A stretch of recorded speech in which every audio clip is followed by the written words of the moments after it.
बहुत पुरानी बात है। एक किसान था। उसके पास सैकड़ों एकड़ जमीन थी।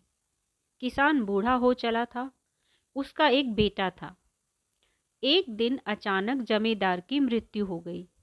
अब सारी जमीन की देखभाल की जिम्मेदारी किसान के बेटे के ऊपर आ गई। लेकिन उसे खेती बाड़ी और मेहनत करना अच्छा नहीं लगता था। लेकिन वह जल्द ही बहुत अमीर बनना चाहता था। तभी किसी ने उसे पारस पत्थर के बारे में बताया कि पारस पत्थर एक ऐसा पत्थर होता है जिसे किसी भी धातु से स्पर्श करने पर वह सोना बन जाती है। किसान का बेटा किसी भी कीमत पर पारस पत्थर पाना चाहता था। उसने पारस पत्थर ढूंढने का बहुत प्रयास किया, किंतु उसे पारस पत्थर कहीं नहीं मिला। पारस पत्थर पाने के लिए उसने कई लोगों से संपर्क किया, लेकिन वह उसे पाने में असफल रहा।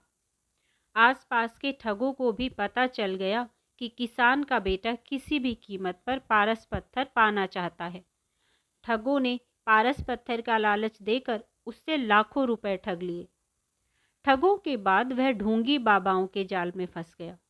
ढोंगी बाबाओं ने भी उसे लालच देकर बहुत से पैसे ऐंठ लिए। पारस पत्थर के लालच में उसे बहुत नुकसान हुआ और उसे अपनी कई एकड़ जमीन भी बेचनी पड़ी। उसकी पत्नी हमेशा उसे समझाती कि इन सब बातों में मत पड़ो। अपने पास बहुत जमीन है, उसी में खेती करो। मेहनत भी किसी पारस पत्थर से कम नहीं है। लेकिन उसे तो पारस पत्थर की ही धुन सवार थी। एक दिन गांव में बहुत पहुंचे हुए संत आए।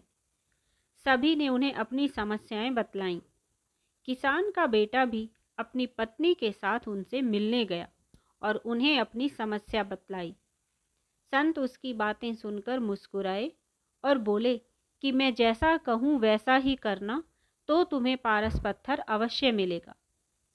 संत की बात सुनकर वह बहुत खुश हो गया और संत से बोला, कृपा करके मुझे वह तरीका बतलाएं जिससे मुझे पारस पत्थर मिल जाए। संत बोले, तुम्हें केले के पेड़ की पत्तियों के नोक पर जमा सुबह की ओस की बूंदें एक बर्तन में एकत्र करना है, और जब तुम 5 लीटर ओस की बूंदें एकत्र कर लोगे तो मैं उसे अभिमंत्रित करके पारस पत्थर में बदल दूंगा। लेकिन याद रहे, ओस की बूंदों में तुम पानी मिलाकर धोखा देने का प्रयास करोगे तो तुम्हारी पूरी मेहनत पर पानी फिर जाएगा और ओस की बूंदें पारस पत्थर नहीं बन पाएंगी। ये काम बहुत कठिन था। सबसे पहले उसने अपनी कुछ जमीन पर केले के पेड़ लगाए।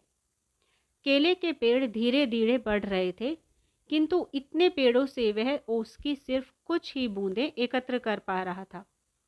उसे लगा इतने केले के पौधों से 5 लीटर ओस एकत्र करने में तो उसे सालों लग जाएंगे।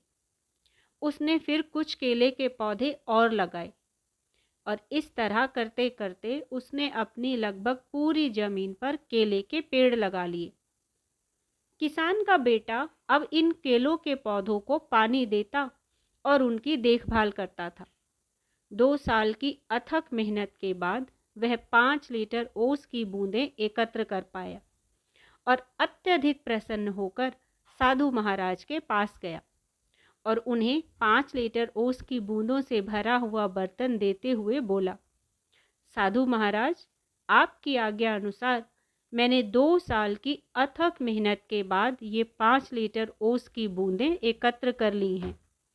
कृपया अब इन्हें पारस पत्थर में बदल दीजिए। साधु महाराज बोले, तुम्हारी मेहनत सराहनीय है। तुम्हें तुम्हारी मेहनत का फल अवश्य मिलेगा। कल जब तुम आओगे तो अपनी पत्नी को भी साथ लेकर आना। सुरेश खुश होकर अपने घर चला गया और पत्नी को सारी बात बतलाई। दूसरे दिन दोनों पति पत्नी जल्दी उठकर नहा धोकर साधु के पास पहुंचे।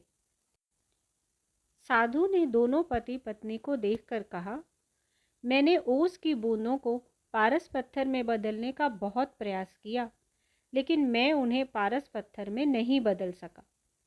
ये सुनकर किसान का बेटा बहुत उदास हुआ और साधु से बोला, आपके कहे अनुसार मैंने 2 साल अथक मेहनत करके 5 लीटर ओस की बूंदें एकत्र की, लेकिन मेरी मेहनत बेकार चली गई।